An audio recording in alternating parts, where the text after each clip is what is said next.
All right, 30 minutes on the clock. Uh, 30 teams, 30 minutes. Orlando Magic. I'm doing this one solo dolo. A lot of people didn't want to talk about the Magic, but 30 teams, 30 minutes. It doesn't matter what the team is. So we'll do the Magic once again. To me, their season really rests upon Markelle Fultz. Um, I think that he obviously has the talent of a number one overall pick. He was a consensus number one overall pick. And it seems like he's slowly but surely breaking out of that shell with shooting. Shot a lot of mid-range jumpers last year, not that many threes. The shot is still clunky, but DJ Augustine left in free agency, signed with the Bucks. So that was someone who was almost like a foil to me. Sometimes coaches, Zach Lowe has talked about this, coaches get in their own way, and you need a general manager to come down and say, hey, I know this guy's a young guy. I know he messes up, but he's the better player at the position. Let's give him some minutes. Now that you've removed the veteran in DJ Augustine, I think that gives Fultz an opportunity to flourish as a player. I think that um, even though the system that they like to run in Orlando, the coach, even back when he was at the Hornets, this team, low, very methodical team, very low turnover. And I think that you're going to have to push the pace a little bit to really maximize what Fultz can bring you. But I remember his rookie season in Philadelphia, he was averaging a triple-double even for a little bit. And I know that word has kind of been bastardized a little bit because of Russ's season, but I really think that the team, their chances of making the playoffs, their chances of actually being an exciting team that people can look forward to, rests on Markelle Fultz. Look at the rest of Roger, you know what you're going to get for Vucci, man.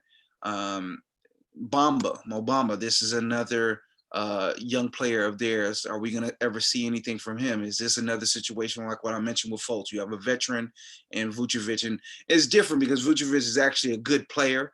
I think DJ Augustine, he's a good offensive player, but you can see his limitations when you play big teams. When you play in the playoffs, he's someone that you can hunt for points.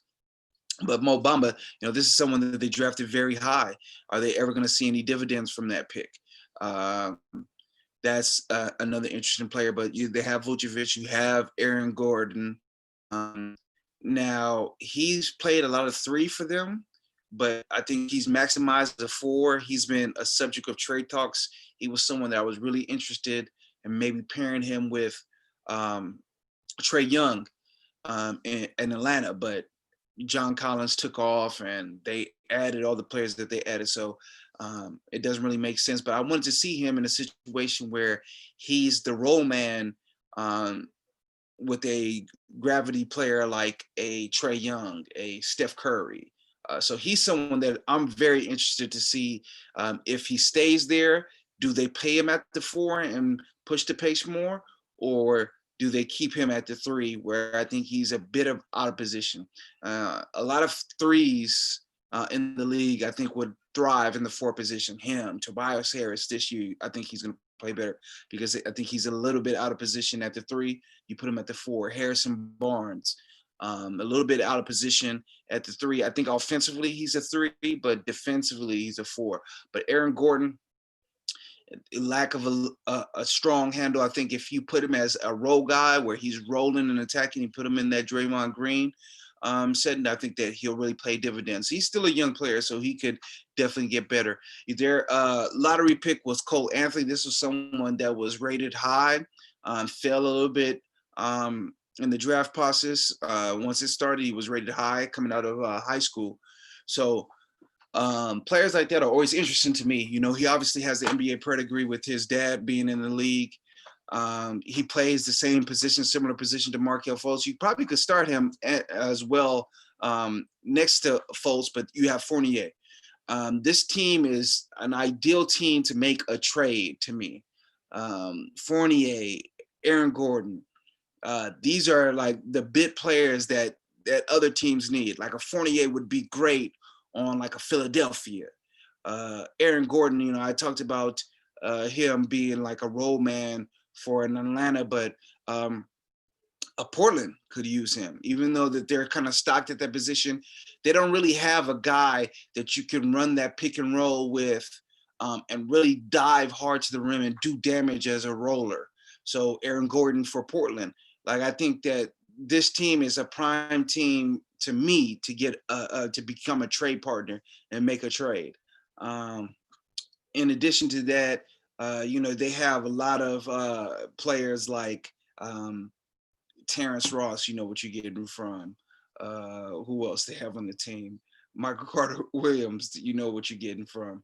Al-Farouq Aminu. Like my friend said, this is the boringest team in the league. And, because they don't really have any high upside players. I guess the high upside player would have been Jonathan Isaac, but he had that knee injury. So this was what? So I'm guessing he's probably not going to play this year because he tore it in the bubble, and that wasn't too long ago. And when he was playing, he had a large wrap on his knee.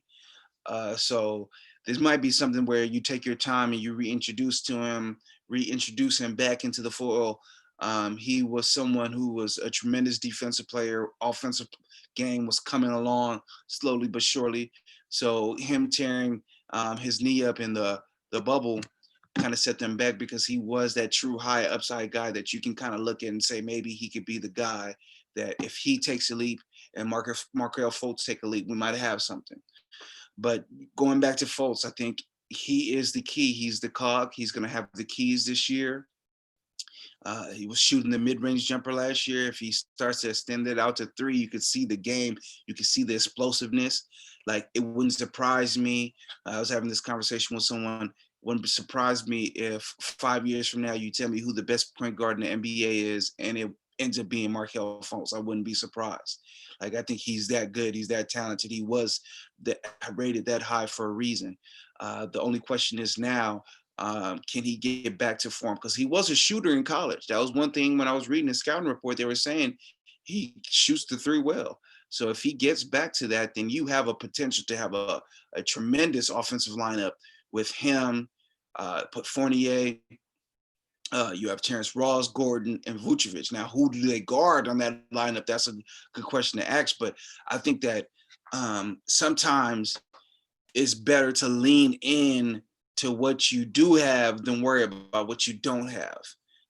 They talk about that in business, like focus on your strengths and not your weaknesses. Understand that you have weaknesses and try to do things to mitigate them, but really step into your strengths. So an offensive lineup like that, if you have Fultz as a shooter, then I think then you can pay some dividends. That reminds me of what Washington did last season.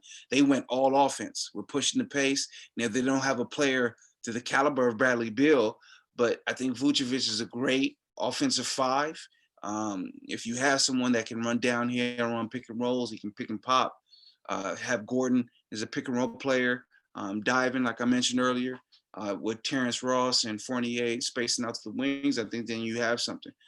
Another thing that kind of puts Orlando in a bad position is they're not really a free agent destination. They haven't been historically since the ill-fated Tracy McGrady, Grant Hill offseason.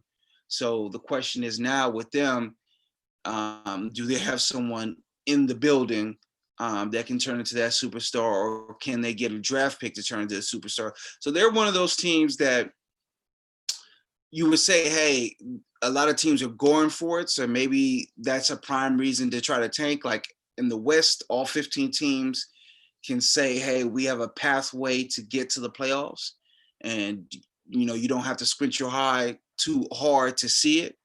But in the East, you have Tom Thibodeau over at the Knicks, so they're always going to play a brand of ball which is competitive, or at least trying, hard-nosed. Then you have a team like the Hornets, who went heavy in this offseason, paying Gordon Hayward, and then you have LaMelo Ball there. So maybe this might be a season where Orlando's a prime tank candidate.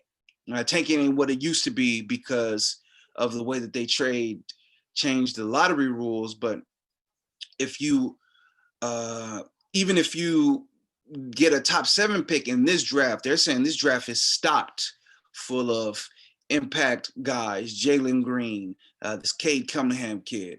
So even getting the 6th, 7th pick this year, you might get someone who would have been number 1 this year. So, sometimes as a team, you might want to step back and look at it. If what I'm saying about Fultz doesn't come to fruition, you have to really look in the mirror. Or Cole Anthony doesn't pop unless, again, he has that pedigree, so maybe he pops. If neither one of those guys pop, you might be looking in the mirror time and say, hey, maybe this might be the perfect season to take a step back a little bit, play our younger guys. You have defensive players like Kem Birch, who the coach really loves playing guys of that nature. Maybe it's a season where we take a step back, we entertain possibly trading Nikola Vucevic.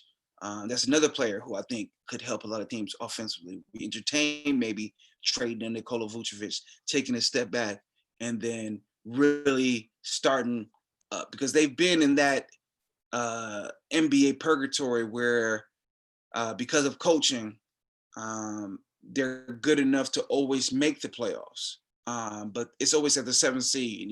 They're roadkill for Milwaukee or Toronto. They've won the first game 2 consecutive years, but even after that first win, no one predicts them to win going forward. No one, and I don't think they got a game in either one of those series. So can you get to the point where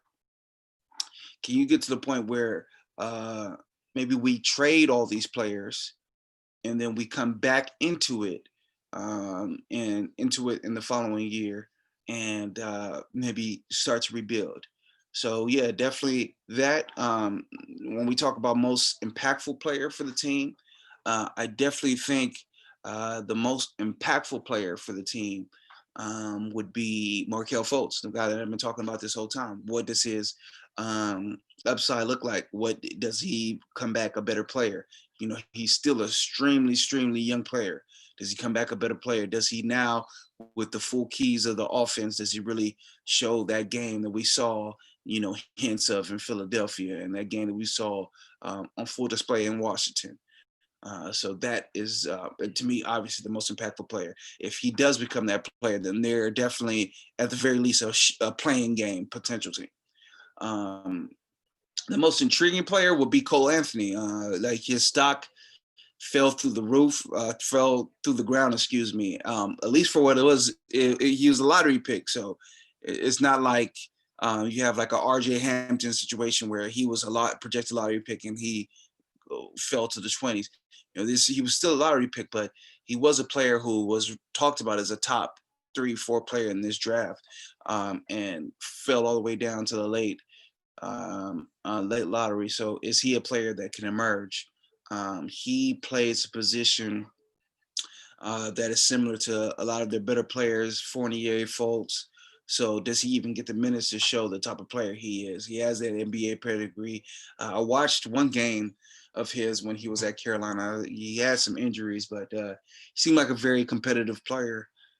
So his dad was, so that might just be, just was born and bred in them. But I definitely see him as the most intriguing player. As far as for the playoff opportunities, potential of making the playoffs,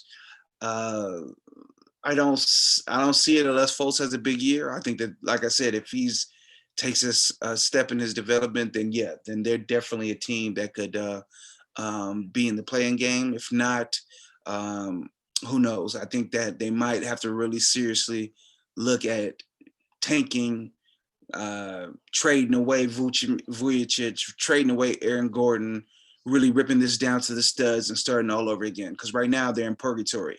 They're in NBA hell where you're not bad enough to get a real impact player in the lottery, but you're not good enough to really contend and put some fear into anybody's heart or even anybody entertain the fact that you could get out of the first round. And I just think that that's hell as an NBA team. It's either you're coming or you're going.